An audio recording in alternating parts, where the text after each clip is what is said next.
እንደምናላችሁ ክቡራትና ክቡራን ዛሬው ዕለት ኢትዮጵያን ለማፍረስ ለመበታተን በውጪ ከሚደረጉና ከሚዘጋጁ ሴራዎች አንዱ በክፍል የምናቀርበው ፕሮግራም ይኖረናል። አብራችሁን ትሆኑ ዘንድ በአክብሮት እንጠይቃለን። እንደ አውሮፓውያን አቆጣጠር ጁን 3 2014 ቤልጂየም ዩሮፒያን ዩኒየን ብራሰልስ የግሩፕ 8 አገራት የመሪዎች ጉባኤ ላይ ጉዳዩ ይጀምራል። 40ኛው የጂ8 ዓመታዊ ስብሰባ ይካሄድ የነበረው ከጁን 4 እስከ ጁን 5 2004 እንደ ዩሮፒያን አቆጣጠር የነበረ ቢሆንም መሪዎቹ ግን አንድ ቀን ቀደም ብለው የግል ዝግ ጉባኤያቸውን ያደረጉት ጁን 3 2014 ምሽት ላይ ነበር። የተካሄደውም በቤልጂየም ብራሰልስ ነው። በዚህ መሰረት የአባልነት ማረጋገጫ የሆነውን ልዩና ረቂቅ የሆነ የኤክስሬ ምርመራቸውን ሁሉም በየጀርባቸው እየተጋደሙ አረጋገጡና ወደ ቀዩ ሚስጥራዊ አዳራሽ አቅንተው ቦታቸውን ያዙ። ቦታው ከዋናው አዳራሽ ስር ግራውንድ ውስጥ ያለ ሲሆን የአሜሪካው መሪ ደግሞ ከዋናው አዳራሽ ካለው የእንግዳ መቀበያ ላይ ሆኖ በተናጠል የሚገቡትን መሪዎች የይለፍ ቃል በሚመስል አንዳንድ ቃል እያደመጠ አጠገቡ ባለችው ብርማ ቀለም ባላት ላፕቶፕ በፍጥነት ጻፍ እያደረገ ነበር የሚያስገባቸው። ከዚያ በኋላ ደግሞ መሪዎቹ 6 ያህል እርምጃዎች ተራምደው ቀይ ቀለም ባለው ምቹ የመጋደሚያ ስፖንጅ ላይ ሄደው ጋደም ይላሉ። ፈታሹ ማን እንደሆነ ባይታወቅም ያ የሚጋደሙበት ምቹና ቀይ ቀለም ያለው ስትሬቸር ግን መሪዎቹ ገና ጋደም እንዳሉበት በፍጥነት ሸርተት ብሎ ወደ ውስጥ ይዟቸው ይሄዳል። እንደገና ባዶውን ሆኖ በፍጥነት ተመልሶ ይመጣና ለሌላ ተስተናጋጅ ዝግጁ ይሆናል። ሌላው ተረኛ ደግሞ ይመጣና ይጋደማል። እሱንም አድርሶት ይመለሳል። በዚህ አይነት ሁሉም ገብተው ያልቁና የዋናው በር አዳራሽ በራሱ ጊዜ ይዘጋል። በሩ እንደተዘጋም ጥቁሩ የአሜሪካው ፕሬዝዳንት ላፕቶፑን እጥፍ ሲያደርጋት ይታያል። ይህ ከሆነ በኋላ ጭልም ይላል። ጭልም ያለው ነገር ከአንድ ደቂቃ ባልበለጠ ጊዜ ውስጥ መልሶ ቦግ ሲል የአሜሪካው መሪ መድረኩ ላይ ቆሞ ያችን ብርማ ቀለም ያላት ላፕቶፕ እየነካካ እንደገና ይታያል። አሁን መድረኩ ላይ ያለው መሪን ጨምሮ ከመድረኩ ስር ያሉትን ሰዎች ከነሙሉ የአዳራሹ ገጽታ ማየት ተቻለ። ይህ የሚያምር አዳራሽ ክብ ቅርጽ ያለው ሲሆን የግድግዳው ዙሪያ አብረቅራቂ በመሆኑና ቀይ ቀለም ባላቸው ረጃጅም መጋረጃዎች የተከበበ ነው። የወለሉ ንጣፍም የመቀመጫ ወንበሮችም የኮርኔሱም ሆነ በተሰብሳቢው ዙሪያ ያሉት የጠረጴዛዎች ቀለም ቀይ ሆኖ የተዘጋጀ ነው። ተሰብሳቢዎቹ ደግሞ በጥቁር ሱፍና በቀይ ከረባት አጊጧል። የአሜሪካው ፕሬዝዳንት ላፕቶፑን መድረኩ ላይ ባለችው የቁም ጠረጴዛ ላይ አስቀምጦ መድረኩን ለቀቀና ወደ መሰሎቹ ተሰብሳቢዎች አምርቶ ተቀመጠ። እንደተቀመጠም ከፍተኛ የሆነ ብርሃን ያለው መብራት ቦግ አለና አዳራሹን ሌላ ውበት ሰጠው። ባንዳቸውም ላይ የመረበሽና የመደንገጥ ሁኔታ አይስተዋልም። ሁሉም በፈገግታ ፈክተዋል። የጉባኤውን መጀመር በጉጉት እየተጠባበቁ ያሉም ይመስላል። መሪ ነው። የእያንዳንዱን ተሰብሳቢ አእምሮና አስተሳሰብ ብሎም እቅድና የእውነት ተገዥነቱን ማጣራትና ማወቅ ይችላል። የሹማምንቱን ብቻም ሳይሆን የሁሉንም ተራ አባላት የአእምሮ ዳታ ማንበብ ይችላል። አንዴ አምነውበትና ተቀብለውት ራሳቸውን በፈቃደኝነት አሳልፈው ሰጥተዋልና የመጣል፣ የማንሳት፣ የመግደልና የማዳን እንዲሁም የማበልጸግ በጥቅሉ ሁሉንም የማድረግ መብት የተጎናጸፈ ልዑል ነው። ለልጆቹ፣ ለወዳጆቹ፣ ለተከታዮቹ በግልጽ ቁልጭ ብሎ ይታያል። ጥበብን ይገልጣል። የሚሹትን ሁሉ በለጋስነት ይሰጣል። ታማኝነቱ እስከ ዘላለም ነው። ሁሉን በእጁ ይዟል። የያዘውንም ለተከታዮቹ ይሰጣል። ባለድል ነው። ያሸንፋል። ልዑል ነው። በድል አድራጊነት ይገሰግሳል። የሰው ልጅ ሁሉ በደስታ ይገዛለታል የሚል አስገምጋሚ ድምፅ አዳራሹን ናጠው። መሪዎቹ ገና መናገር እንደጀመረ ነበር ተነስተው በደስታ ማጨብጨብ የጀመሩት። አዳራሹ ውስጥ ከ8ቱ መሪዎች ውጪ ለጊዜው ማንም አልነበረም። ተናጋሪውም ከመሪዎቹ አንዱ አልነበረም። መድረኩ ላይ ማንም የለም። መሪዎቹ ግን ማን እየተናገረ እንዳለ ያወቁ ይመስላል። ግራ የመጋባት ሁኔታ አልተስተዋለባቸውም። ክብር ለልዑሉ ሲል መሪዎቹም በአንድ ድምፅ አሜን ሲሉ ተደመጡ። ክብር ለኃያሉ አለ ደገመና አሜን አሉ። አሁንም ክብር ለባለድል አብዮተኛችን አሜን። ከወደ ጣራው በኩል ኮሽታ ድምፅ ሳያሰማ ስፍ እያለ ወረደና በዝግታ መድረኩ ላይ እርፍ አለ። ግዙፉ የሆነ ርዝመት አለው። ግዙፍ የሆነው ፍርትም አለው።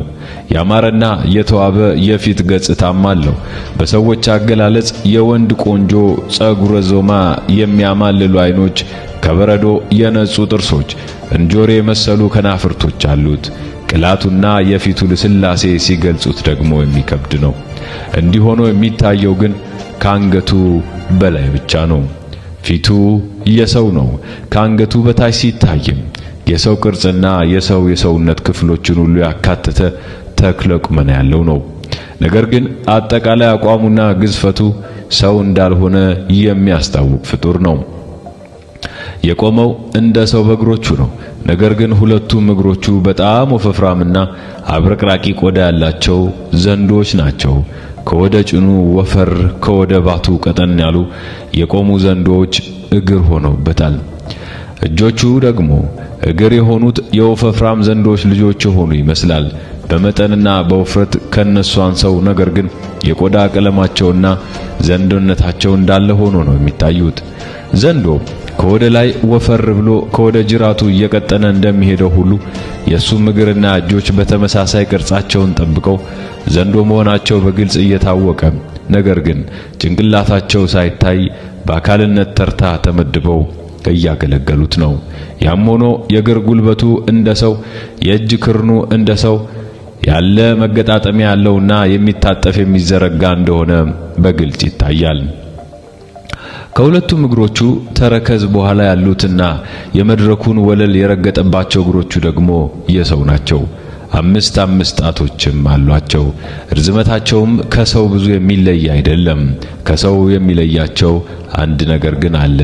እሱም የሁለቱም እግሮቹ የታችኛ መረገጫ የጋለ ብረት በመሰለ አስደንጋጭ እሳት እየተቃጠሉ ወይም እየተንቦገቦጉ ያሉ መሆናቸው ነው።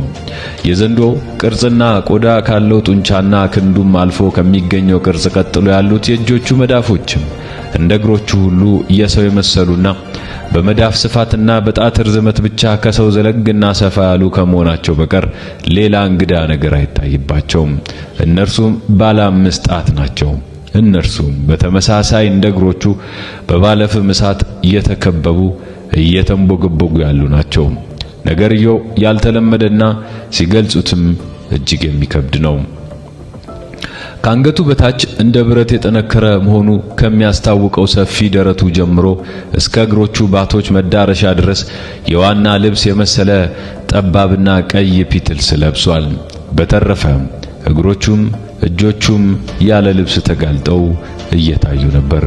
ትከሻው ላይም ረጅምና አብረቅራቂ ክፍት ካባ ጣል አድርጓል። ጫማ አላደረገም። ነገር ግን እግሩ እሳትን ለብሷል። ጣቶቹ የሚታዩት በእሳት ውስጥ ነው።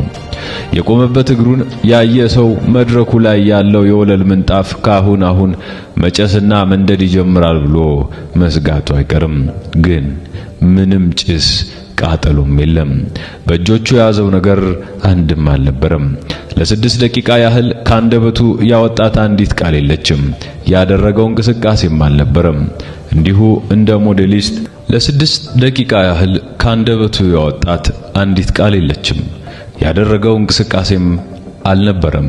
እንዲሁ እንደ ሞዴሊስት በቄንጥ ቆሞና በፈገግታ ደምቆ በጎንዮሽ ተሰብሳቢዎችን በዝምታ ሲያያቸው ቆየ።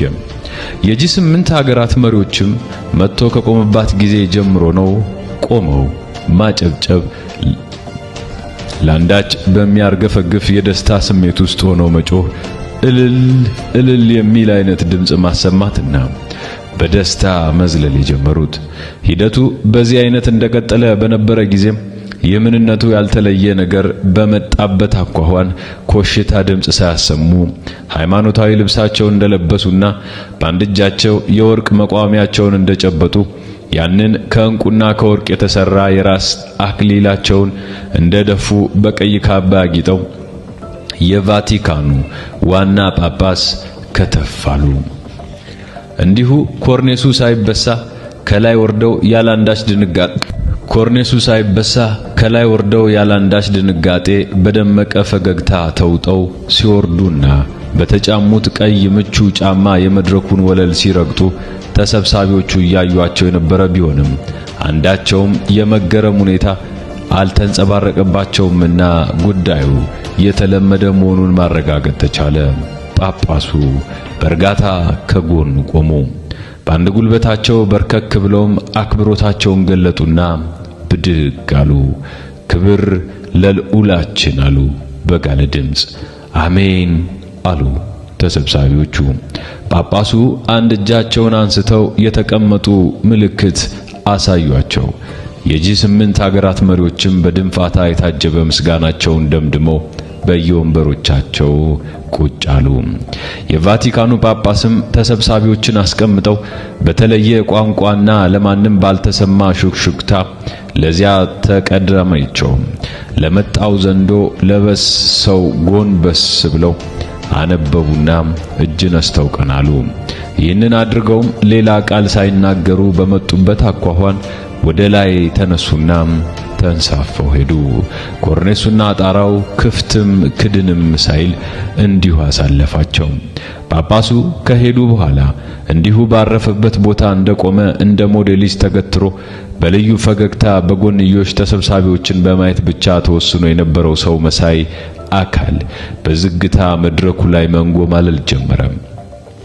ወዲያውም አስገምጋሚ ድምጽ ካንደበቱ ወጣ። የሚናገረው በጠራ እንግሊዘኛ ነው። ክብር ለኃያሉ አባቴ ሲል በከባድ ድምጽ ጀመረ። አሜን የሚል የጋራ ጩኸት ሁሉም አሰሙ። ተናጋሪው መድረኩ ላይ ወዲያ ወዲህ ሲል ቆየና አዳራሹ በጸጥታ እንደተዋጠ በቄንጥ ሽክርክርክር አለና ወደ ተሰብሳቢዎቹ ዞረ። ከዚያም እነዚህን የሚያምሩና ሙሉ በሙሉ የሰው የመሰሉ አይኖቹን በአፍታ ጨፈን አድርጎ ገለጣቸው። ይህን እንዳደረገ ልዩ አርማው የሆኑት ሁለት ጥቋቁር ቀንዶች በግንባሩ ግራና ቀኝ በቅጽበት ወጡ። በዚህም የተገረመ ተሰብሳቢ አልነበረምና የተለመደ ክስተት መሆኑን ለማወቅ ተቻለ። የወደፊቷ ድንቅና አጓጊ አዲስ ዓለም ዜጎች እንኳን በደህና መጣችሁ ብሎ ሲጀምር በተሰብሳቢዎች በኩል ያልተጠበቀ የማጉረምረም ድምፅ ተሰማ። ሁሉም እንዴት ነው ዜጎች የምንባለው? ያልተለመደ አጠራር የሆነው ስለምንድን ነው? አይነት ማጉረምረም ነበር ያስደመጡት። እሱ ግን በደስታ የተዋጠ ፊቱን ለተሰብሳቢዎች እያሳየና በዘንዶ ቆዳ የተለበጡ የሚመስሉ ሁለት ረጃጅም እጆቹን ግራና ቀኝ እየዘረጋ አትፍሩ፣ የተለወጠ አንዳች ነገር የለም። ዜጎች በሚል እንግዳ ስም የጠሯችሁ በምክንያት ነው። የአዲሲቱ ዓለም ሹማምንት ያልኩት ኃያል ጌታ ከሆነው ከአባቴ አዲስ መመሪያ ስለተቀበልኩ ነው። ይህ እንደ ቀድሞ አይነት የሆነ የእናንተን የሹማምንቱን ጉዳይ የሚመለከት ጉባኤ አይደለም። በእናንተ ውስጥ ስላሉትና ወደፊትም በእናንተ አማካኝነት በጥቁር እሳት ተቀምጠው ዜጎቻችሁ ስለሚሆኑት ስለ ሌሎቿ አዲሲቱ ዓለም ዜጎች የሚመለከት ጉባኤ ስለሆነ ነው ሲል ተሰብሳቢዎቹ ፈገግታ መለስና እርጋታ ሰፈነ። እሱም ቀጠለ። እንኳን ደስ ያላችሁ። የዘመኑን መቃረብ ከአባቴ ተረዳው። ዘመኑ ሲቃረብ ደግሞ የበለጠ ዘመናዊ ጥበብ ወደ እናንተ ትመጣለች። ዛሬም የተሰጣችሁን ሰጣችሁና ለዚህ ብዬም ነው የመጣሁት። ያለ ውጣ ውረድ ዜጎቻችሁን የምትመለምሉበትና የምታጠምቁበት አዲስ መንገድ፣ የፍጻሜው መጀመሪያ እንዲሁም መደምደሚያ። ዜማዊ ቅላጼን በተላበሰ ድምጸት ነበር የሚናገረው። ሁላችሁም በአንድነት ውጫችሁን አብሩ አላቸው።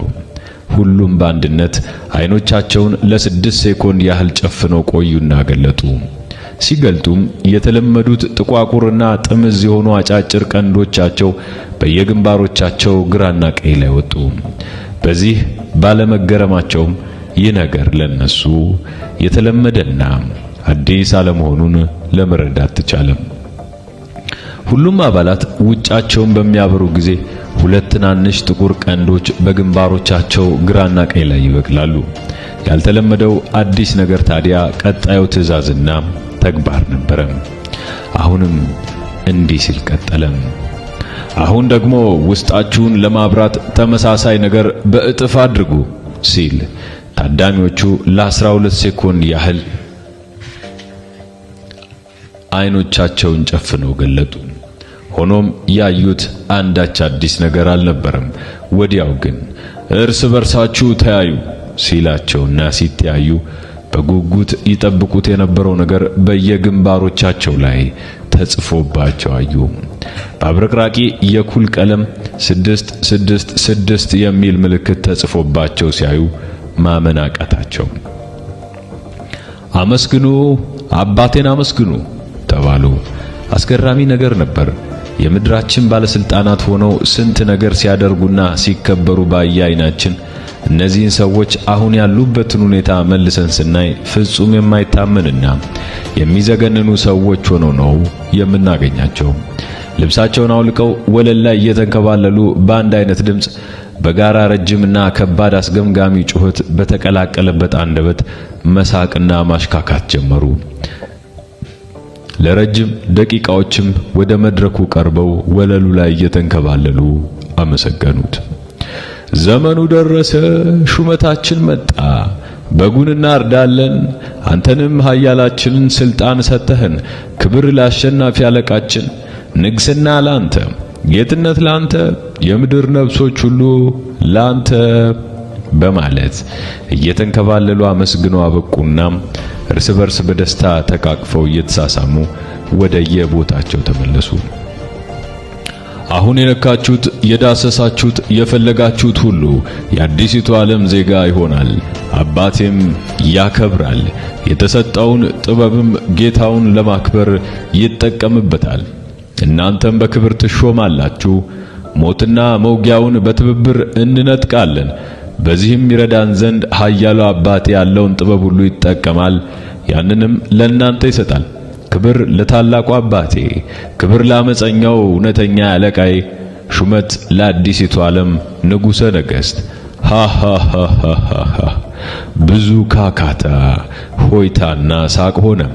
ለጆሮ የሚሰቀጥጥ የጋራ ሳቅ መጣ። አሁን ሲል እንደገና ጀመረ።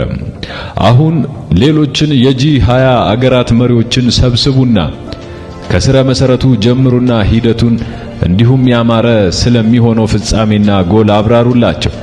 አትጠንቀቁ፣ ስራውን ሁሉ አባቴ ስለጨረሰላችሁ አንዳች ሙግት አይገጥማችሁ። ካሁን በኋላ ምንም ምስጢርና ድብቅ ነገር የለም። ይህ ዘመን በአባቴ ተዋጅቷልና እንደገና ደስ ይበላችሁ። ሁሉም በእጃችን ሆኗልና ሐሴትን አድርጉ። የተዋጀውን ዘመን ደጋግማችሁ ዋጁት፣ ጥሯቸውና አብስሯቸው። የአሸናፊ ልጆች ሆይ የንጥቂያ ዘመን አሁን ነው፣ ንጥቂያ ይቅለልላችሁ። የንጥቂያ ዘመን አሁን ነው፣ ንጥቂያ ይቅለልላችሁ ብዬ ባረኳችሁ። የአዲሲቷን የእኛን ዓለም ምስረታ ገንቡ። ጠንክራችሁም ስሩ፣ ጠንክራችሁም ተናጠቁ። የገንዘብ፣ የኢኮኖሚ፣ የጦር መሳሪያና የቴክኖሎጂ የበላይነትን ተጎናጽፋችኋልና ማንም ሊያስቆማችሁ እንደማይችል ተረድታችኋል። ምድር ካለችበት የጨለማ ተስፋ ወጥታ ወደ ዘላለማዊ ሕልውናዋ መመለስ አለባት። ያኔ አባቴ እኔ እናንተንና የእናንተን ሹሞች ለዘላለም እናነግሳችኋለን። ሁልጊዜም ደስ ይበላችሁ። ስለምታደርጉት ነገር አታስቡ፣ ስለምትጠየቁት ጥያቄ አትጨነቁ። እኔ በሁሉም ውስጥ አድሬ ምላሽ ሰጣችኋለሁና ይላሉ ላችን። ደግሞ ማንም መውጫና ማምለጫ የለውምና ደስ ይበላችሁ። ውድቀት ለሚታረደውና ለታረደው በግ፣ ድል ለአሸናፊዎች አዲሲቱ ዓለም ንጉሠ ነገሥትና ነገሥታት። ንግግሩ ሞቅ እያለ ሲሄድ እነዚያ የሰው አይኖቹ ወደ ደምነት ተለወጡ። ያ ያማረ የራስ ቅሉ በድንገት 3 ማዕዘን ቅርጽ ወዳለው የፒራሚድ ገጽታ ተለወጠ። ተዘናፍሎ ወደ ጀርባው የተደፋው ወርቃማው ጸጉሩም ብን ብሎ ጠፋና 3 ማዕዘን መላጣ ሆነ። ከዚህ መላጣ ቅርጽ ውስጥም ሌሎች 2 ቀንዶች በቀሉ። ከአንገቱ በታች የነበረው ቅርጽ ግን አልተለወጠም ነበር። የሹመታችሁ ማረጋገጫ ተሰጣችሁ። አሁን የቀረ ነገር የለም። ትናፍቁት የነበረው ነገር ሁሉ ደረሰላችሁ።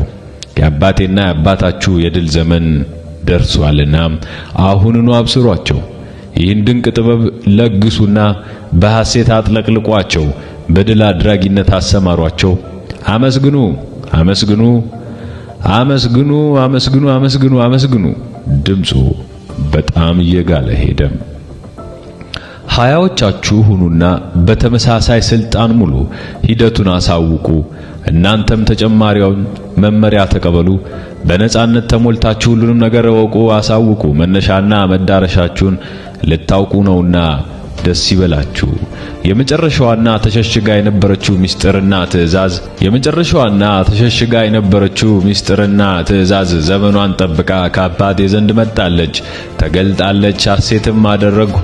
ክብር ለኃያሉ ልዑል።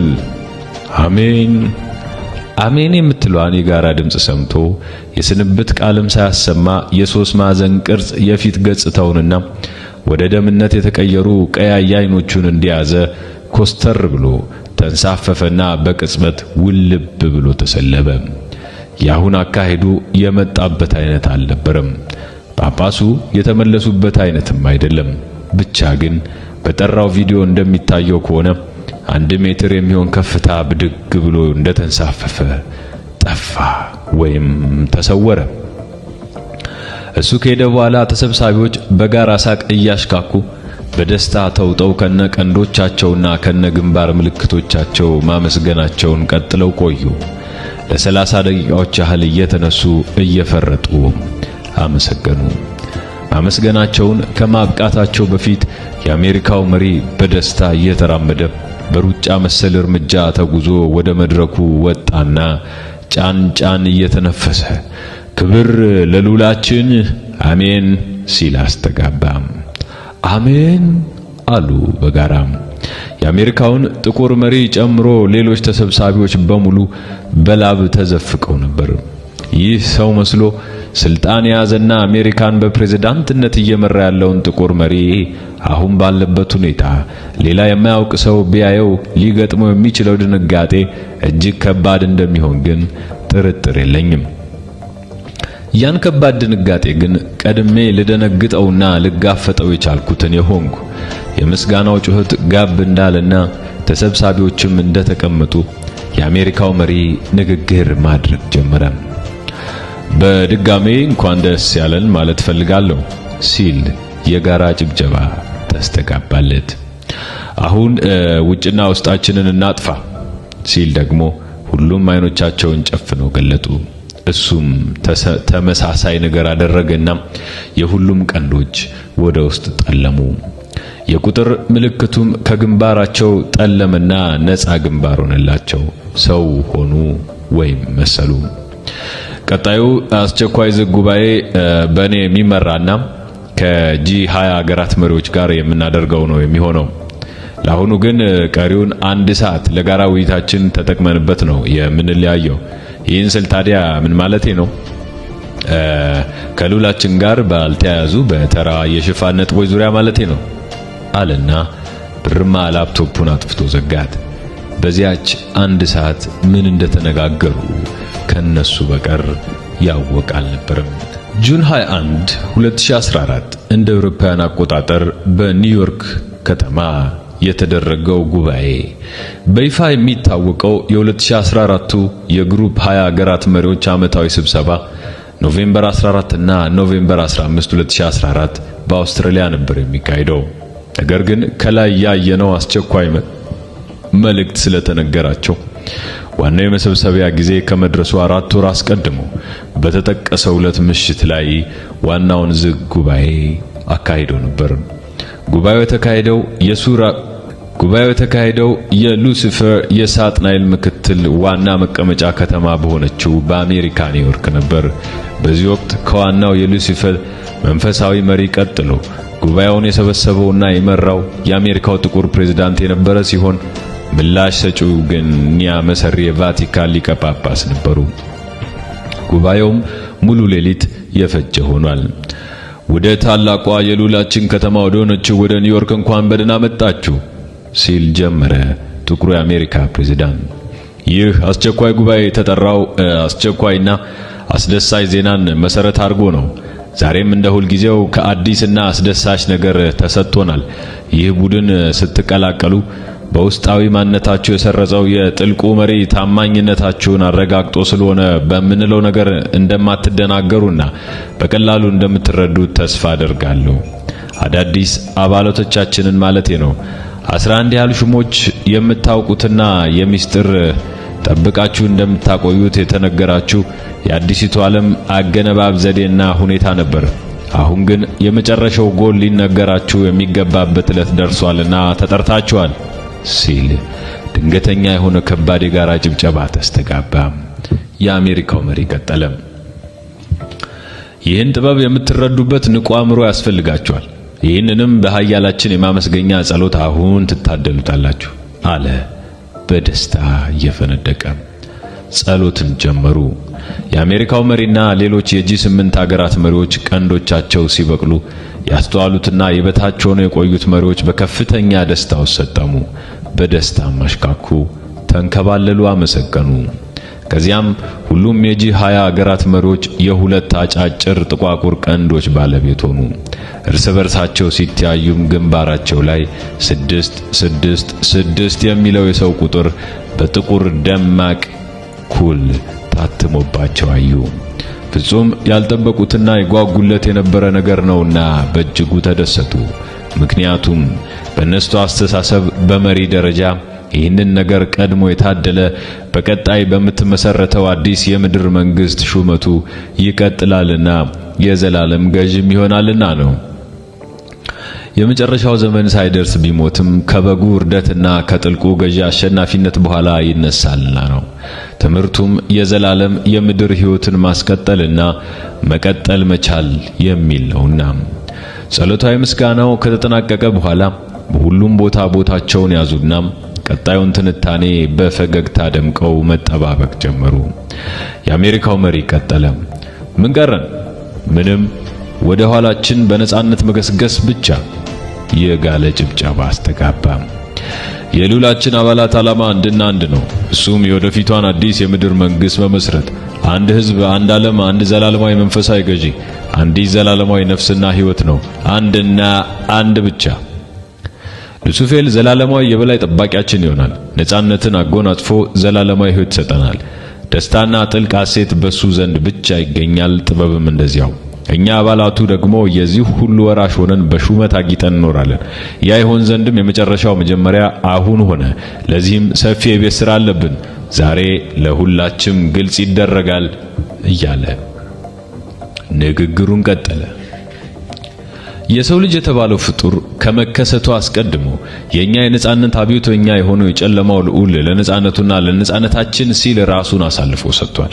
ከሰው በፊት የተከሰተውና አልገዛም ባዩ አሸናፊያችን ዘመኑ እስኪደርስ ጠበቀ እንጂ አልተሸነፈም። አሁን ግን የማሸነፊያው ወቅት ደርሷል።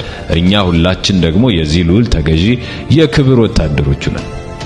የሰው ልጅ ነፃ ሆኖ በፈለገው አይነት መንገድ እንዲጓዝ ያለ ሕግና ያለ ወሰን በልቅ ነፃነት መኖር አለበት ብሎ በመሟገቱ ከስፍራው የተገለለው ልዑላችን ያኔውኑ ወደኛ ወደ ምድር ሰዎች ወደ ተበዳዮቹ መጥቶ ተቀላቀለ።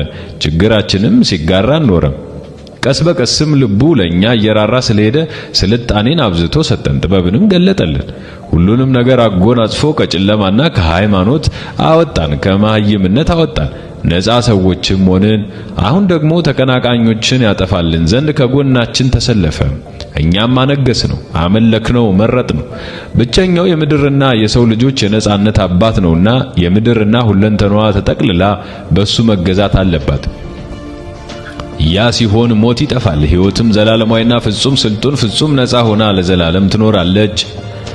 የእስከዛሬውን ሳይንሳዊ የሰው ልጅ አመጣጥ ትንታኔን ሙሉ በሙሉ ከአይምሯችሁ አውጡት። ያ የሰው ልጅ የተባለው ደካማ ፍጡር ከመፈጠሩ በፊት የነበረው የዚችን ዩኒቨርስ ዕድሜና አመጣጥ ለመግለጽ የተሞከረበት ዘዴ ነው።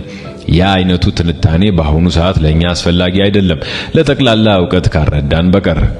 ምክንያቱም ቀጥዬ በደንብ እንደማብራራው እነ ሉሲን የመሳሰሉ በከርሰ ምድር ጥናት የተገኙ ቅሪተ አካሎች ልዑላችን ጦርነት ባደረገ ጊዜ የሞቱበት ከሰውና ከኒፍሌም የተደቀሉ የወታደሮቹ አጽም ስለሆኑ ነው።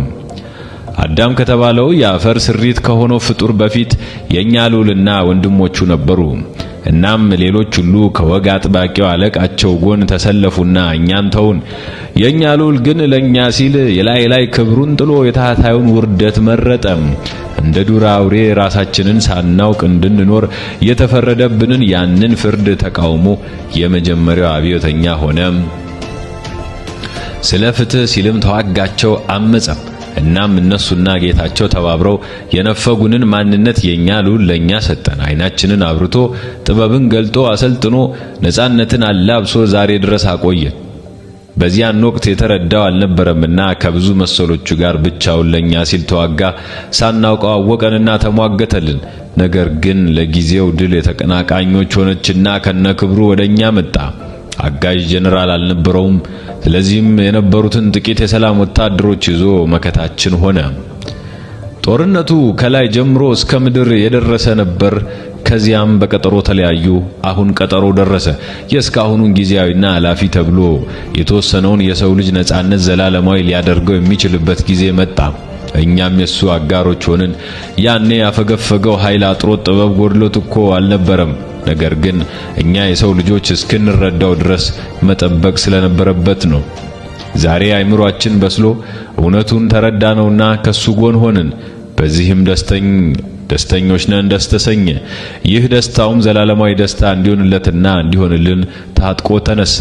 በኢፍትሐዊነት የተወሰደብንን የሕይወት ዛፍ በእጁ ሊያስገባውና ለኛ ለባለቤቶቹ መልሶ ሊሰጠን ጥቂት ጊዜ ቀርቶታል። አሁንም የጋለ ጭብጨባ ተስተጋባ። ይህን የሕይወት ዛፍ ሲል ቀጠለ። ይህን የሕይወት ዛፍ በእጁ እስኪያስገባ ድረስ ረፍት የለውም። እኛም ያኔ የተነጠቅነውን የሕይወት ዛፍ በእጃችን እስካላስገባን ድረስ ህልውና የለንም። ቢኖረንም ጊዜያዊ ነው። ሞትና መውጊያው በእጁ ያለው አካል ይህ የሕይወት ዛፍ በልዑላችን እንዳይወሰድ 8000 ዓመት ሙሉ ጠንክሮ እያስጠበቀው ይገኛል። የልዑላችን ልዑልም የበታች መንፈሳዊ ወታደሮቹ እኛን እንዲያገለግሉና እንዲያሰለጥኑን ልኮ እርሱ ግን እሳተ ገሞራ ውስጥ ሆኖ ራሱን ለመጨረሻው ድል እያዘጋጀ 8000 ዓመት ሙሉ በጥልቁ ውስጥ እንዳለ ቆይቷል። ስልጣንና ኃይሉ ግን በሁላችን ወዳጆች አእምሮ ውስጥ ሲሰራ ቆይቷል። አሁንም እየሰራ ነው። ወደፊትም ደግሞ ሁሉንም ለኛ ሰጥቶ የኃያሉና የንጉሳችን የአብዮተኛው ልዑል ወዳጆች ሆይ እንኳን ደስ ያለን፣ ዘመኑ ደርሷልና ሐሴት እናደርጋለን። ከዚያ ዘመን ጀምሮ በጥሞናና በትዕግስት የጠበቀው ቃላችንን አሸናፊያችን ይህ የጨለማ ዘመን ለአንዴና ለመጨረሻ ጊዜ የሚያከትምበትን ሥራ ሲሰራ የኖረው በድብቅና በልዩ ጥበብ ነበር። ልዑላችን ሥራውን ሁሉ በይፋ ስላላደረገው በየሻመቱ የተበረዘ ትምህርት ይዘው እየመጡ የሰው ልጆች ነብይ እያሉ የሚጠሯቸው ሰዎች ትምህርት ታውቆ የልዑላችን ግን ተዳፍኖ የቆየው አስፈላጊ ሆኖ ስለተገኘ ብቻ ነበር። ይህ እውነተኛ ልዑል ሁሉንም ሥራ ከመጀመሪያው ጀምሮ በግልጽ ያልሰራውና በጥቂት ታማኞቹ ብቻ ተወስኖ ሲሰራ የኖረው እኛ የሰው ልጆች አላስፈላጊ ውዥንብር ውስጥ እንዳንገባበት ፈርቶ ነው። አሁን ዘመኑ ሲቃረብ ግን ሁሉንም ማንቃት ማሳወቅ አለበትና ያንኑ ሥራ ጀምሯል። ሁሉም እንደሚሻር ቀድሞ ያውቅ ነበር። እኛም አሁን ነቅተናል፣ አውቀናል። የሕይወትን ዛፍ ለመቀናጀት ትግሉ የተጀመረው የዚያን ዕለት ነበር። በሂደትም የግብጽ ፈርዖናት ዘመን ቀጥሎ ትግሉ እየተደራጀ በአባላቱ እየተጠናከረ ቆይቶ የነበረ ቢሆንም በዘመናዊ መንገድና በተደራጀ መልኩ እደሳ ተደርጎለት ዝግጅቱ መጧጧፍ የጀመረው ግን በእኛ በሰው ልጆች አቆጣጠር በ1770 ዓመተ ምህረት ነበር። ከዚያን ጊዜ ጀምሮ የማህበሩ አባላት ከፍተኛ ሥራ ሲሰሩ ቆዩ። በ200 ዓመታት ውስጥም እኛን የመሰሉና አሁን ለጊዜው ሞት በተባለው ኢፍትሃዊ ነገር የተነጠቁ ነገር ግን ወደፊት ከነዘላለማዊ ህልውናቸው የምናገኛቸው ወንድሞቻችን አፈሩ። ሂደቱ በዚህ መልኩ ቀጥሎ ቆየና ዛሬ ሁሉንም ነገር ተቆጣጥረን ለመጨረሻው ውጊያ ተሰናዳን። የልዑላን ልዑል የሆነው ታላቁ ዘንዷችንን የምናመልክበት ብቻ ሳይሆን የምናግዝበት ዘመን ደረሰ። እገዛችንም ለድል እንደሚያበቃው ነገረን። የመጨረሻው ኃይላችን ምን ሆነ ሲል በስሜት ጠየቀ። የመጨረሻው ጎላችን ምን ሆነ ሲል በድጋሜ በስሜት ጠየቀ። የሕይወት ዛፍ ሲሉ በአንድነት መለሱ። የአሜሪካው መሪ ቀጠለና አዎን የሕይወት ዛፍ፣ ያኔ የተገመጠው ፍሬ ይህ ነበር በማለት የፌዝ ፈገግታውን እየጋበዘ የላፕቶፑን የጀርባ አርማ አሳያቸው። የአፕል ማርክ ወይም አርማ የተገመጠ ፍሬ ነውና ይቺ አፕል ማርክ ያላት ብርማ ላፕቶፕ በየስብሰባው የሚካሄደውን ውይይትና አጠቃላይ ክንውኖች እየተዟዟረች የምትዘግብና ቃለ ጉባኤ የምትይዝ ስትሆን የአሜሪካው መሪ ከእጁ አይለያትም በፍጹም። የምትዘጋና የምትከፈተውን በራሱ የእጅ አሻራ ነበር። ህልውናችንና ሙሉ ክብራችን በቅርቡ ይመለሳል። ዓላማችን የሕይወት ዛፍን መልሶ ማግኘት ከሆነ የመጀመሪያው ስራችን የሚሆነው ደግሞ የሕይወት ዛፍ ያለችበትን ቦታ መቆጣጠር ይሆናል ማለት ነው። የሕይወት ዛፍ ሲባል ይሄን ፍሬና ዛፍን ማሰብ የለባችሁም፣ ወይም ፍሬ በመግመጥ የሚመጣ ዘላለማዊነት ያለ አድርጋችሁ እንዳታስቡ። ያ ምሳሌው ነው። ባጭሩ ለመግለጽ የመጨረሻው ጦርነት የሚካሄደው ለሌላ ለምንም ተብሎ ሳይሆን ያችን ቦታ ለመቆጣጠር ሲባል ብቻ ነው። የሕይወት ዛፍ ያለችበትን ቦታ የመጨረሻውን ጦርነት አሸንፎ የያዘው አካል የዚች ምድር ሙሉ ባለስልጣን ይሆንና ላመኑበትና ላመነባቸው ይሁን በምትል አንዲት ቃል ብቻ በሁሉም የሰው ልጆች ነፍስ ውስጥ በያሉበት ማጽረስ ይችላል። ይህ ልዑላችንንና የበላይ አካሉ የተስማሙበትና ለመጨረሻው ጦርነት በቀጠሮ የተለያዩበት ነጥብ ነው። ድሉ የልዑላችን ነው። ምድራዊ ሰዎችን ዘላለማዊ ማድረግ ስልጣን የልዑላችን ይሆናል። ልዑላችን ያንን ጦርነት በድል እንደሚወጣ ያውቃል። የእኛን እገዛ ግን ይሻል። ይህችን ቦታ ለመቆጣጠር ይረዳ ዘንድም ለብዙ ሺህ ዓመታት የዘለቀ ብዙ ሥራ ተሰርቷል። ቀደምት ወንድሞቻችን ከዘላለማዊ ልዑል ትእዛዝ እየተቀበሉ በተጠና መንገድ መሰረት ሲጥሉም ኖረዋል፣ ሲመረምሩም ከርመዋል። እኛም ዛሬ እነሱ በጣሉልን መሰረት መነሻነት ቦታዋን ለመያዝ ሙሉ በሙሉ ዝግጁ ሆነን እንገኛለን። ያችን ቦታ ተቆጣጥሮ መቆየት የሁላችንም የመጨረሻ ግብ ነው። ወዳጆቼ እስቲ ባካችሁ በተሰጣችሁ ልዩ የዛሬ ጥበብ ተጠቀሙና አይምሯችሁን ከፍታችሁ ያችን መናገሻችንን እዩዋት በማለት ትእዛዝ ሰጠና ግድግዳው ላይ ያለውን ሰፊና ዘመናዊ የጠራ ስክሪን ከፈተው። በዚያች ቅጽበት በሁሉም አይምሮ ውስጥ እንድትንጸባረቅ የተደረገችው ምድር ገነት ቁጭ ብላ ታየቻቸው። በአብረቅራቂ ክብ ብርሃን ደምቃለች። ማንም በሰውኛ አእምሮ አስቦትም ስሎትም አይቶትም አልሞትም የማያውቅ አዲስ ዓለም። እነሱ በአእምሮአቸው ያዩትን አይተዋል። የሚያዩት ነገር ግን በስክሪኑ ላይም እንዳለ ሆኖ በአዳራሹ ህዋ ላይ ደግሞ ተንሳፎ የሚቀመጥና በሚታይ ሳምፕል ልንለው በምንችለው አይነት መልኩ ተዘጋጅቶ ቀርቦ በግልጽ ይታያል።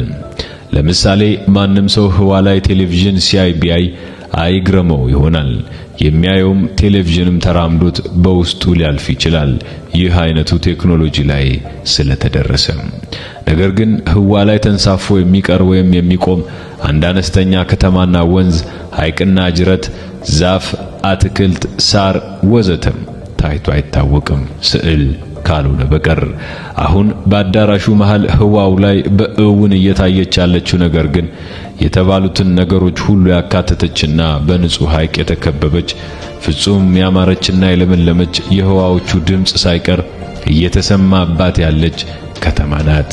ከሌላ ድንቅ ከተማ ጋር አወዳድረው ሲገልጿት የምትከብድ ውብና ትንሽዬ ክብ ዓለም ናት። ሳምፕሉ ያረፈበት ቦታ በግምት 25 ካሬ ሜትር ይደርሳል። እነሱ በአእምሯቸው እንዲያዩት የተደረገውም ይህንኑ ነው ሊሆን የሚችለው። አይናቸውን እንደጨፈኑ ሁሉም ተደነቁ። ጭንቅላቶቻቸውን እያርገፈገፉ በመደነቅ ተሞልተው ታዩ። ወዲያውም ገነት ከአይምሮአቸው ተሰልባ ጠፋችና በገዛ ራሳቸው ያበሩት ውስጥ ያለነሱ ፈቃድ ጠፋና ወደ ሰውኛ ማንነታቸው እየተርገፈገፉ ተመለሱ። ሳምፕሉም በራሱ ጊዜ ወደ ወለሉ ዝቅ ብሎ ጠረጴዛ ወንበር ሳያግደው አንድም ጓጓታ ሳያሰማ የአዳራሹን ምቹ ምንጣፍ አልፎ ምድር ውስጥ ሰጠመ፣ ተሰለበ። የአሜሪካው መሪም ድንቅ ነው ወንድሞቼ፣ ድንቅ አዲስ ዓለም ካለ በኋላ የተሰብሳቢዎቹ አእምሮ ከመደነቅ ዓለም ሳይወጣ ንግግሩን ቀጠለ። ያያችኋት የወደፊት ዓለማችን የታላቁ ገዢያችን እኛን ከወዲሁ መሾምና መሸለም የጀመረው የጌታችን መናገሻ ከተማ ናት።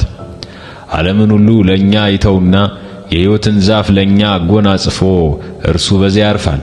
ይህች አገር የታላቁ ወንዝ የጊዮን ምንጭ ናት፣ በዛሬው አጠራር ኢትዮጵያ ትሰኛለች ሲል ያልጠበቀው የሆነባቸው እንግዳ ተበካዮች በድንጋጤ ዋት ሲሉ ተደመጡ።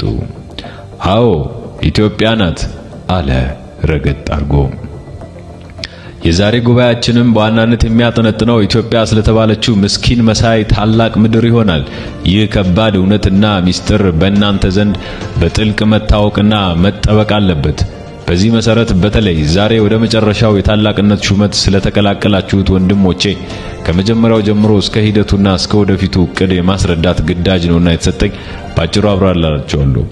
ክብር ለታላቁ ጥበበኛና የነጻነት አብዮተኛችን ይሁን። አሜን አሜን። ከተሰበሰቡት የ20 አገራት መሪዎች ውስጥ ቁንጮውን የሉሲ ፊልተሿሚ የአሜሪካውን መሪ ጨምሮ የኢጣሊያው፣ የፈረንሳዩ፣ የእንግሊዙ፣ የሩሲያው፣ የጀርመኑ፣ የጃፓኑ፣ የካናዳው፣ የአውስትራሊያውና የቻይናው መሪዎች ከጥቂት ጊዜ በፊት ጎላቸው የትኛዋ ምድር እንደነበረች ያውቁ ነበር።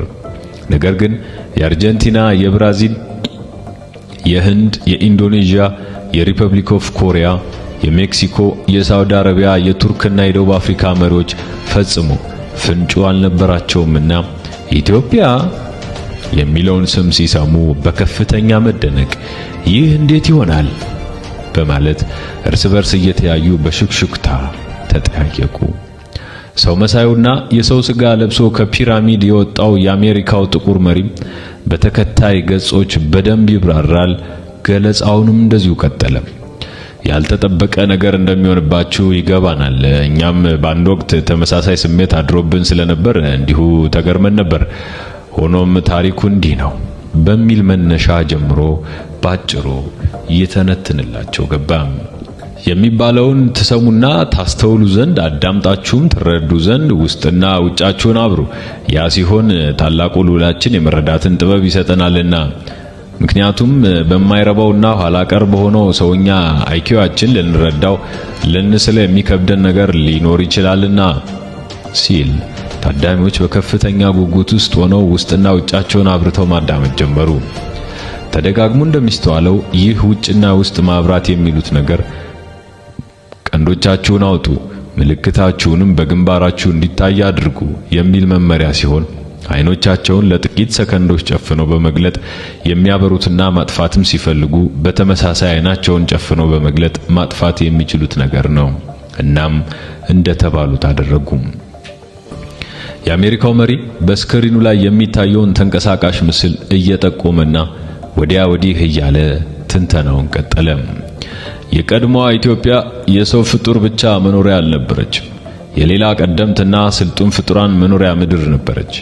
እነዚያ ከሰው የቀደሙ ስልጡንና ኃያላን ፍጡራን በሰማይ የራሳቸው የሆነ ስፍራ የነበራቸውም ቢሆኑ ሰው በምድር መኖር ከጀመረበት ጊዜ አንስቶ ግን እንደ ሁለተኛ መኖሪያቸው አድርገዋት ነበር። በምድራችን ውስጥ ለነዚያ ፍጡራን መኖሪያ ትሆን ዘንድ የተፈቀደላቸውና ምቹ የሆነችው ብቸኛው አገርም ኢትዮጵያ ነበረች። አየሯም ለነሱ ተስማሚ ነበር። በዚያ ዘመን ወደ ሌላ ምድር አልፈው ሄደው መኖር እንዳይችሉ የሚተነፍሱት እንኳን ንጹህ አየር አልነበረም። አየሩ አለ፣ ሆኖም ግን ከባድና ለነሱ የማይመች አይነት ነበር። እነዚህ ፍጡራን ያስተሳሰብና የጥበብ አድማሳቸው ከኛ ከሰው ልጆች በ5000 እጥፍ የሚበልጥ ነው። በአየር ላይ መብረር የሚችሉ የረቂቅ ክንፍ ባለቤቶችም ነበሩ። ይህ ረቂቅ ስልጣኔያቸውም ሁሉንም የማድረግ ኃይል አላብሷቸው ነበር። የበላያቸውና የኛ ተቀናቃኝ የሆነው አካል ወታደሮችም ነበሩ። የመልክና የቅርጻቸው ነገር በዚህ ስክሪን ላይ ከነንግስቃሴያቸው እንደምታዩት በእኛ ዘንድ ያልተለመደና የማናውቀው አይነት ነው። ከፊሉ ጥቃቅን፣ ሌላው ግዙፍ፣ የቀረው በአሞራና በተሳቢ እንስሳ ቅርጽ ተመስሎ የተፈጠረ ነው። መልከ መልካሞችም አሉ። በጥንቱ ዘመን ማለት ሰው በተፈጠረ ማግስት የዚች ፕላኔት ጠባቂዎች እነሱ ነበሩ። እንግዲህ እንደምታውቁት የሚጠብቁት ነገር ባይኖርም ከላይኛው ስፍራቸው ወደዚህ ምድር እየመጡ በነፋሻማው አየር ሐሴት ያደርጉ ነበር ለጥቂት ዓመታት ብቻ። የኛ ልዑልም በታማኝነት ያገለግለው የነበረው አካል በእነሱ ላይ ሙሉ ስልጣን ሰጥቶት ነበርና የልዑላችንም እንደዚሁ ታዛዦች ነበሩ። የሰው ልጅ ተፈጥሮ ፍትህ ከመከፋፈሉ በፊት ከመፋለሱም በፊት ልዑላችን የነሱ አካል ነበርና እነዚህ ረቂቅ ፍጡራን ኒፍሊም ይሰኛሉ። ከዚያም ከ7500 ዓመት በፊት ዋናው አካል ወደዚች ምድር መጥቶ ከመካከለኛው ምስራቅ አፈር የመጀመሪያውን ሰው አበጀ። ሰው የተባለውን ወይም የተባለውን ፍጡር የበላዩ አካል ከጊዮን ወይም ከኢትዮጵያ ውሃ፣ ከአዜብ ወይም ከኢትዮጵያ ንፋስ፣ ከኮሬብ ወይም ከኢትዮጵያ ምስራቅ እሳተ ገሞራ እንዲሁም ከመካከለኛው ምስራቅ የበሰለ አፈር አጣምሮ በመጠየቅ ሰውን ሰራ። የሰው ልጅም ከገዛ ራሱ ኦክሲጅን ሰጠውና ህልውና ኖሮት ቆሞ መራመድ፣ መተንፈስ፣ ድምጽ ማውጣትና ማውራት፣ መኖርና ማደግም ጀመረ። ከሆነ በኋላ የመጀመሪያው ሰው ወደ አገሩ ሄዶ እንዲኖር ነው የተደረገው። አገሩ ደግሞ ምንም እንኳን አፈሩ ከመካከለኛው ምስራቅ ቢሆንም ሶስቱ ግብአቶች የኢትዮጵያ ናቸውና አገሩ ኢትዮጵያ ነበረች። ገነትም ኢትዮጵያ ናት። በዚያች በለመለመች ገነት የሰው ልጅ መኖር ቢጀምርም ኑሮ ግን ሙሉ አልነበረም። በብዙ መልኩ እገዳ የበዛበት ነፃነት አልባ ኑሮ ሆነ። ያኔውኑ በላይኛው ፕላኔት የነፃነት ጥያቄ ተነሳ። ይህ ጥያቄ ያነሳው የኛ ልዑል ነው። ሰው በነፃነት መኖር ካልቻለ ለምን ተፈጠረ ሲል ወቅታዊ ተገቢና ትክክለኛ ጥያቄ አነሳ። እናም ይህ ጥያቄ እየሰፋ ሄዶ የከፍተኛ ጸብ መነሻ ሆነ። በሰማይም በዚሁ ጉዳይ ላይ ያተኮረ የመጀመሪያው ታላቅ የመላእክታን ጉባኤ ተካሄደ። ሙሉ ጉባኤውን በረቀቀ የመገናኛ ዘዴያቸው ይከታተሉ የነበሩት በኢትዮጵያ ምድር የሰውን ልጅ እያዩ ይደነቁ የነበሩት ኒፍሊሞች ሙሉ ክርክሩን ተከታተሉ። ጉባኤው ባለመግባባት ሲበተንም ከኒፍሊሞች ውስጥ ገሚሶቹ ጀነራላችን ልክ ነው በማለት ደገፉት፣ ከፊሎቹ ደግሞ ተቃወሙ። በዚያን ጊዜም ታላቁና የሁሉም የበላይ አዛዥ የነበረው ልዑላችን አምጾ ነፍጥ አነሳ። በላይም በታችም የነበሩትን ተከታይ ወታደሮቹን እውነታውን አስረድቶ ከጎኑ አሰለፈ። ጎን ለጎንም የነበረውንና ያለውን ጥበቡን ተጠቅሞ የሰው ልጅ አእምሮ እንዲከፈትና ራሱን አውቆ በነጻነት እንዲኖር አደረገ። ይህን ያደረገው በራሱ ስልጣን ሲሆን ዓላማውም የሰው ልጅ በነጻነት መኖር አለበት የሚል ነው። የተከለከለውን የእውቀት ዛፍ በግልጽ ጋብዞ አስገመጣቸው። ከዚያች ቅጽበት ጀምሮ ሰው ራሱን ያወቀ ብሉህ ፍጡር ሆነ። ዋናው አካልም በቀድሞ ጀነራሉ አመጽና ተግባር በእጅጉ ተበሳጭ። ባደረገው ነገርም አዘነ። የሰው ልጅ ከኛ እንዳንዱ ሆነ ሲል ተጸጸተና በሰው ልጅ ላይ የዕድሜ ገደብ አበጀ። ወደ ዱዳሌብ አፈርነቱ እንዲመለስም አወጀ። ሰውም ከገነት ወጥቶ በረሃማ በሆነው በመካከለኛው ምስራቅ እንዲኖር ተደረገ። በዚያን ጊዜ የኛ ልዑል በላይ ሆኖ ሲሟገት ሳለም የሱን አቋም ይደግፉ የነበሩት ኔፍሊሞች ሌላ አመጽ አነሱ። የሰው ልጅን እንዲህ ውብ አድርጎ በመስራት አድልቷልና በሚል መነሻም በሰው ልጆች ላይ ወሲባዊ ግንኙነት እየፈጸሙባቸው ነበር የጠበቁት። ይህ በሚሆንበት ጊዜም የኛ ልዑል የላይኛው ሹመቱንና ክብሩን እንደተገፈፈ ተነግሮት ነበረና ቦታውን ለቆ ወደ ምድር በመምጣት መቀመጫውን በኢትዮጵያ ምድር አድርጎ የሰው ልጅ አጽናኝና አይዞባይ ሆኖ መቀጠል የሚችልበትን ሁኔታ ሲያንሰላስል ቆየ። ወዲያውም ዋናው አካል የተሻረውን ጀነራል የምትደግፉ እዚያው ቅሩ፣ የማትደግፉ ወደ ቦታችሁ ተመለሱ የሚል ትዕዛዝ አስተላለፈ። ብዙዎች የኛን ልዑል ደግፈው ቀሩ። ጥቂቶች ወደ ዋናው አካል ወደ ቀድሞ ቦታቸውም ተመለሱ። አሁንም የበላይ አካሉ እሱን ባልደገፉትና መለሱት ላይ በመበሳጨቱ ኔፍሊሞችም ሆኑ ከሰው የተደቀሉት ልጆቻቸው የገነትን ክልል ለቀው ወደ ሌላ አቅጣጫ የሄዱ ዘንድ ጠንካራ ማስጠንቀቂያ ተሰጣቸው። ገነትም ያኔውኑ እንዳትገኝ ሆና ተደበቀች። በገነት ውስጥ ደግሞ ከሞት ወደ ሕይወት የምትመልሰው ዛፍና ፍሬ አለች። እንዳልኩት ያችን ቦታ በእጁ ያደረገ ኃይል ብቻ ነው ለሰው ልጅ ዘላለማዊ ሕይወት መስጠት ይችላል። እደግመዋለሁ፣ ፍሬውን በመብላት አይደለም ሰዎች ወደ ሕይወት የሚመለሱት፣ ወይም ዛፉን ቅጠሉን ቀንጥበው በማሽተት አይደለም ዘላለማዊ የሚሆኑት። ነገር ግን የቦታዋ የበላይ መሆኑን ያረጋገጠና ባለድል የሆነው አካል በመንፈሳዊ ጥበቡ ይሁን በማለት ብቻ በሁሉም ውስጥ ትጸርስ ዘንድ ካዘዛት ሁሉም ሕያዋን ይሆናሉ። ይህ ስለሆነና ዋናው አካል ግን የሰው ልጅ የሕይወት ዛፍ ሕልም ሆና እንድትቀርበት ሕያው እንዳይሆኑ ስለፈለገና ስለነፈጋቸው እሱ የነፈጋቸውን ልዑላችን መልሶ መስጠት እንዳለበት በማመኑ ያችን ቦታ አልለቅም አለ። ይህን በማለቱ የመጀመሪያው ጦርነት ተጀመረ። በልዑላችን የተተኩት ሌሎች ጀነራሎች በነጻነት አርበኛችንንና በኃያል አብዮታችን ላይ ጦር ሰብቀው ተነሱበት። እሱም ወደ ሰሜናዊ የኢትዮጵያ ክፍል አፈግፍጎ ነጎድጓዳማውን ከባድ የመብረቅ ውጊያ ለመከላከል ወታደሮችን ይዞ ተሰለፈ። የተዋጊ ኃይል የበላይነቱ የነሱ ነበረ። ከዚህም ላይ እንግዲህ በቂ ዝግጅት ባላደረገበትና ድንገተኛ በሆነ ወቅት ነበርና ውጊያው የተጀመረው የበላይነቱ ወደ እነሱ ማዘንበል ጀመረ። ሆኖም ልዑላችን የሚችለውን ያህል ጠንክሮ ተፋለማቸው። በጦርነቱ ወቅት በኢትዮጵያ ምድር ላይ ኔፍሊሞች ለመታሰቢያችን ብለው በረቀቀ ስልጣኔያቸው የገነቡት ሁሉ ወደመ። ባጭሩ ገነት ከተከበበችበት ውጪ ያለው ቦታ በሙሉ እንዳልነበረ ሆነ። ዛሬ ኢትዮጵያውያን አክሱም እያሉ የሚጠሩት ሐውልት የቆመው በኔፍሊሞች ዘመን ነበር። የተሰባበረውም በእነሱ ጦርነት ጊዜ ነው። መቼ እንደተሰራና እንዴት እንደቆመ ግራ ጋቢ ሆኖ የቀረውና እንዴት በሰው ልጅ ኃይል ጉልበት ሊቆም ቻለ እየተባለ የሚያስገርመው ማስገረምን ብቻ ሳይሆን መልስ ሳይገኝለት የቀረው በዚሁ ምክንያትና ወቅት የቆመና የፈረሰ ስለሆነ ነው። የመድፉን ከባድነት በዚያ መረዳት ይቻላል። ጥቂት ተሰላስለው በሰው የሰሩት ሐውልቶች ብቻ በኋለኛው ዘመን በተከታተሉ ነገስቶቻቸው የተተከሉና የፈረሱ ናቸው። ትልልቆቹ ግን በዚያ ጦርነት ወድመዋል። በጦርነቱ ወቅት የተገደሉ የልዑላችን ወታደሮችም ነበሩ። አጽማቸው ዛሬ ድረስ እዚያ የሚገኘውና የሚወጣውም ለዚያ ነው። ከዚያ ጦርነት በኋላ ዋናው አካል ለሻረው ጀነራሉ እንዲህ ሲል መልእክት ላከ። የሰጠውህን መልሼ እንደማልወስድ ቃሌም የጸና እንደሆነ ታውቃለህ። ማዕረግህ ለኔ አገልግሎት አይውልም እንጂ የራስህ ሆኖ ይቀጥላል።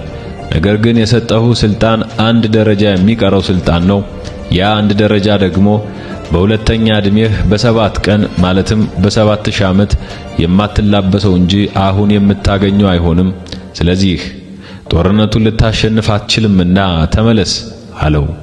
ልዑላችንም እውነታውን ያውቃልና ተባባሪውን ሁሉ ኃይሉን ያረፈበትን ለጦርነት ብቻ የሚረዳውን ዘመኑ ሳይደርስ ማንም ምንም ሊያደርገው የማይችለውን ታላቁን ዘንዶ እዚያው ትቶ ጦርነቱን አቁሞ ስልታዊ ማፈግፈግ አድርጎ በእንቢተኝነት ከተረፉት እልፍ አላፍ ወታደሮቹ ጋር ወደ ግብጽ ከዚያም ወደ መካከለኛው ምስራቅ በማምራት የሰው ልጅ አጋዥነቱን ቀጠለ። ኢትዮጵያም ባዶ ምድር ሆነች። የበላይ አካሉ ጀነራሎች እንዲለቅ የፈለጉት የገነትን ክልል ነበርና ለቀቀላቸው። ከዚያች ክልል ከወጣ በኋላ መንፈሳዊ ሰራዊቶችን በሙሉ ሰብስቦና ኃይሉን ሰጥቶ ሹምሽር አድርጎ የየሥራ ድርሻቸውንና የጥበባቸውን ልክ እየዘመነ እየመዘነ አካፍሎ የሰው ልጆችን እንዲገዙ ሾማቸው። ሙሉ ኃይሉን ያሳረፈበትና ጦርነት ሲኖር የሚዋጋለትን ሰራዊቱን የሚቆጣጠርለትን ታላቁን ዘንዶ የዋናው አካል ጀነራሎችም ሆኑ የበላይ አካሉ ኢትዮጵያ ምድር ቢያገኙበትም የጊዜ ቀመሩና ቀመራቸው ሳይደርስ ምንም ሊያደርጉ አይችሉም ነበርና እዚያው ቀርቶ ሲያገኙት አስረው ማቆየት ፈለጉ። የዘመኑ ፍጻሜ እስኪደርስና ኃይሉን እስኪያድስ አድሶም እስኪለቀቅ ተለቆም የመጨረሻ ጦርነቱን ያደርግና ይፋለማቸው ዘንድ እቅዱን ገለጠላቸው። እነዚያ ድረስ ይቆይበት ዘንድ ወደ ፈለገበት ስፍራ ወስደውም ዘጉበት። ከጥቂት መተንፈሻ ውጪ ሁሉም ተዘግቶበት በከፍተኛ እሳተ ገሞራ ራሱን እያዳበረ ይገኛል። ሲወጣም ከነሙሉ ኃይሉ ነው።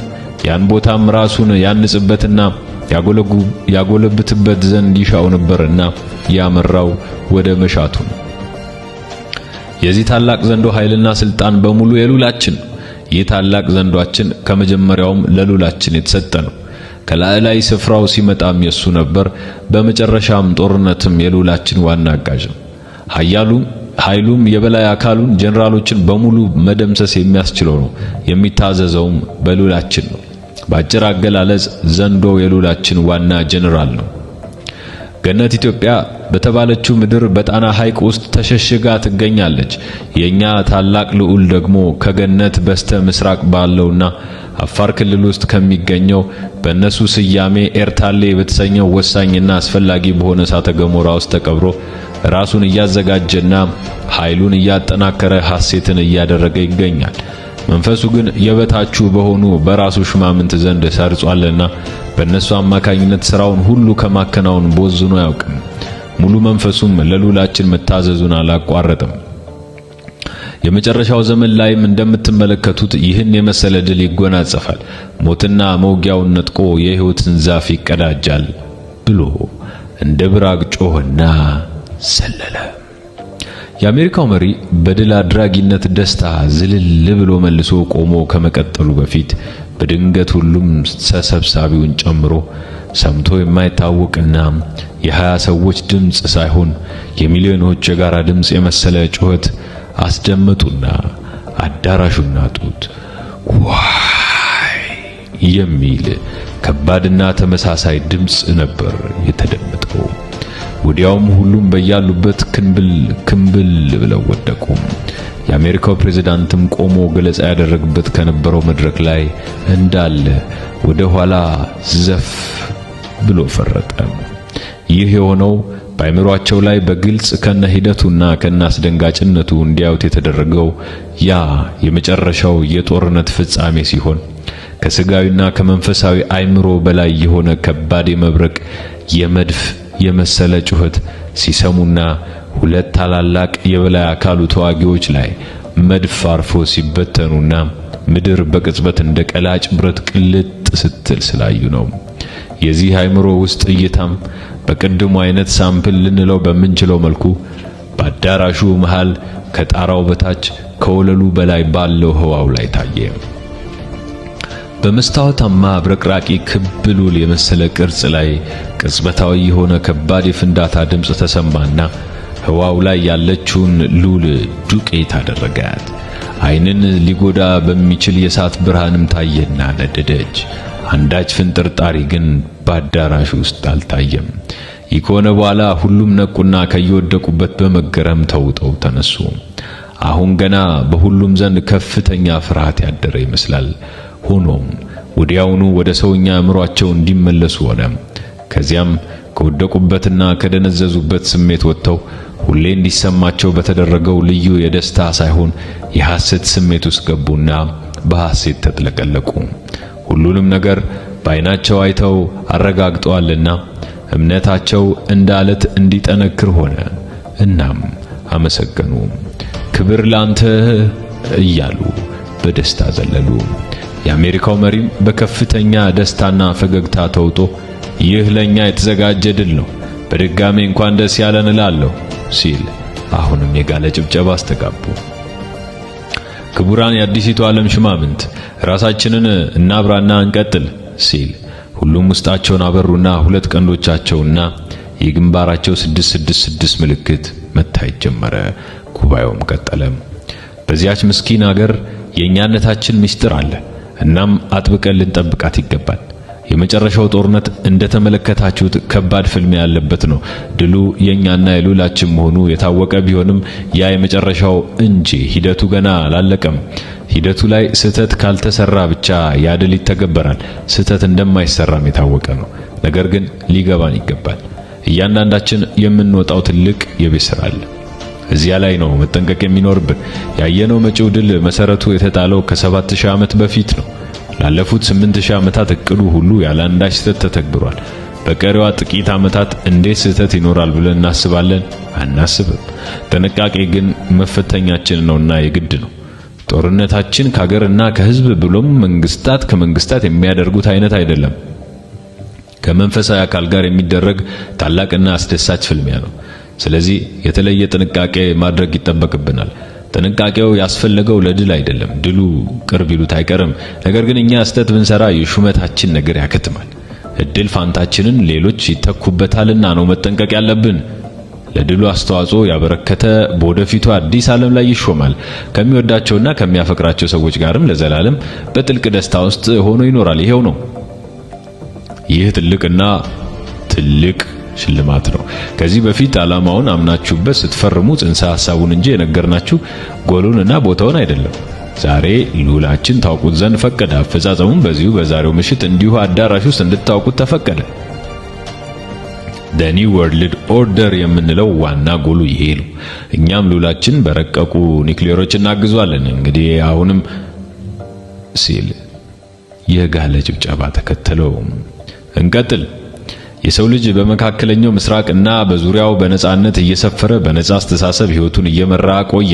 የልዑላችን ተከታይ የሆኑ አማልክትም የሰው ልጅ በየሰፈረባቸው መንደሮችና አገሮች እየሄዱ ፈጣሪያቸው የተተዋቸውን ምስኪኖች ማጽናናት፣ ማሰልጠንና ማስደሰታቸውን ቀጠሉ።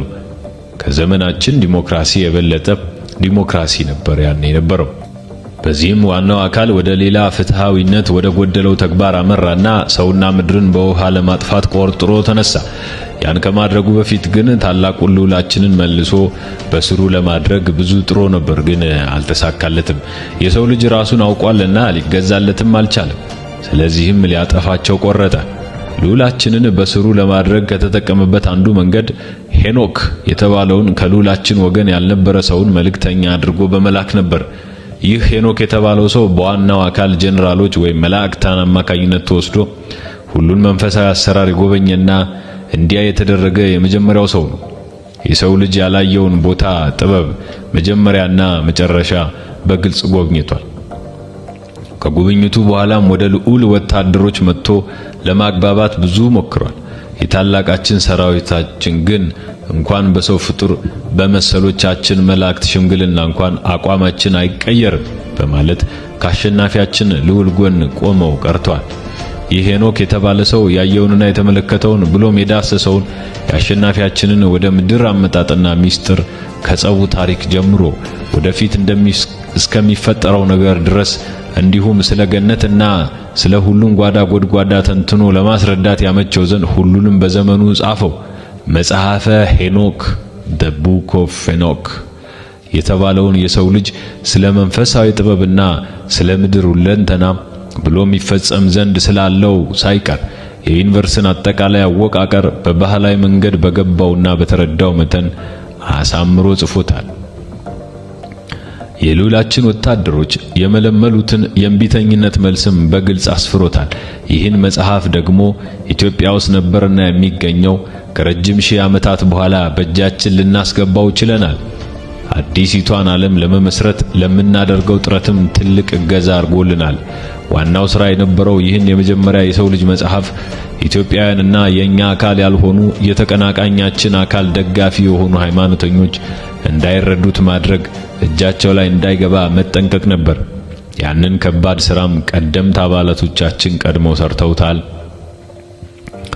ልዑላችንም ከልጆቹ ሲሆኑ ከፈቀዱት ውጪ በማንም እጅ እንዳይገባ ተጠንቅቆ ሲጠብቀው የነበረ መጽሐፍ ነው። መጽሐፉ ቅዱስ በሚሉትም ውስጥ እንዳይካተትና ተቆርጦ እንዲወጣ አድርገናል። ሙሉ በሙሉ ማጥፋት ባንችልም ሌሎች እንዳይረዱትና እንዲወዛገቡበት ተወዛግበውም እንዲንቁት አድርገናል። የኛ አባላቶች ብቻ በትክክለኛው መንገድ እንዲረዱት አድርገን በማዘጋጀትም ይዘናል። በሌሎች እጅ በነጻነት እንዲገባ የተደረገውና እንደማንኛውም መጽሐፍ በቀላሉ ሊገኝ የቻለው ጭብጡ ተቀርጥፎ የወጣበት ተራውና ምንም ሊነገር የማይችለው ነው። ይህ ሄኖክ የተባለው ሰው ማቱሳላህን ይወልድና ማቱሳላህ ኖህን ይወልዳል። እናም በዚያ ዘመን የሄኖክ ትውልዶች ብቻ ያምባገነኑን የበላይ አካል ሲመርጡ፣ የቀረው መላው የሰው ልጅ ግን በልዑላችን እምነት ስር ነበር። ስለሆነም በፍትሃዊነት የሰው ልጅ የውሃ ጥፋት እየተባለ የሚጠራውንና በሚታወሰው ታሪካዊ ቅጣት ተቀጣና ጠፋ። ኖህ ግን ከነቤተሰቡና ከምድር እንስሶች ጋር እንዲተርፍ ሆነ። ይህ ከመሆኑ በፊትም ሄኖክ የተባለው ሰው በበላይ አካሉ ተነጠቀና ሞትን ያላየ የመጀመሪያው ሰው መሆን ችሏል። በጥፋት ውሃ ጊዜም ልዑላችን ወታደሮቹንና ከሰው የተደቀሉትን ኔፍሊሞች መመኪያው የሆነውን እሳት አልብሶ አሳለፋቸው። እልፍ አላፍ ሰራዊታችንም ሰብስቦ በምድር ውስጥ ሆድ ውስጥ ባለ ጥልቅ እሳተ ገሞራ ሸሸጋቸው። ከዚያ በኋላም አዲስ የሰው ልጆች ምዕራፍ ተከፈተ። አሁንም ግን ልዑላችን የሰው ልጆችን በሙሉ በሱ ስር ለማድረግ ጊዜ አልፈጀበትም። ከኖህ በኋላ የተባዙትን የሰው ልጆች በሙሉ በሱ ስር አድርጎ የነጻነት ሕይወትን መልሶ ሰጣቸው። ከዚያ ዘመን ጀምሮም እስካሁን ዘመን ድረስ አባላቱን እየመለመለ ለበርካታ ሺህ ዓመታት ቆየ። እናም አሁን ለአንድና ለመጨረሻ ጊዜ የበላይ አካሉን ድል ሊያደርገው ተሰናዳ። ይችን ዓለም ካለመኖር ወደ መኖር አመጣኋት ያለው አካል መልሶ ደግሞ ከመኖር ወደ አለመኖር እንደሚወስዳት በግልጽ ታውጆ ተጽፎ ይገኛል። ስለዚህ የኛ ዋና ዓላማ ካለመኖር ወደ መኖር የመጣችውንና ከመኖር ወደ አለመኖር ልትወሰድ የተዘጋጀችው ምድር ከመኖር ወደ መኖር መግታት ይሆናል ማለት ነው። ይህም የመጨረሻው የዚች የዩኒቨርስ መደምደሚያ ነው። ኒው ወርልድ ኦርደር አለና የመጨረሻዋን ቃል ረገጥ አድርጎ በከባድ ድምፅ ጮኸ። ዓይኑንም ጨፍኖ ገለጠ። ሌሎችም እንደርሱ አደረጉ። ጥያቄዎችን እቀበላለሁ፣ በአሁኑ ብቻ ሳይሆን ባለፈው ጉባኤ ልታነሷቸው የነበሩትን ጨምሮ ማለቴ ነው ካለ በኋላ ከሚታዩት 15 ያህል እጆች ዓይኑ ያረፈበትን መርጦ እድል ሰጠው። በክፍል 3 ቀጣዩን ይዘንላችሁ የምንቀርብ ይሆናል። ክቡራትና ክቡራን በክፍል 2 ይህን በመሰለ መልኩ አቅርበናል። አብራችሁን ስለነበራችሁ እናመሰግናለን። በቀጣይ ክፍል 3 ዘርዘር ያለውንና በፍስሐ ያዜ የተተነተነውን ዋናውን ምስጢር እናቀርብላችኋለን። ሰናይ ጊዜ ይሁንላችሁ። ቻናላችንን ላይክ፣ ሼር እና ሰብስክራይብ ማድረግ እንዳይረሳ። ዋና ቤተሰባችን ሁኑ። ሰናይ ጊዜ ይሁንላችሁ።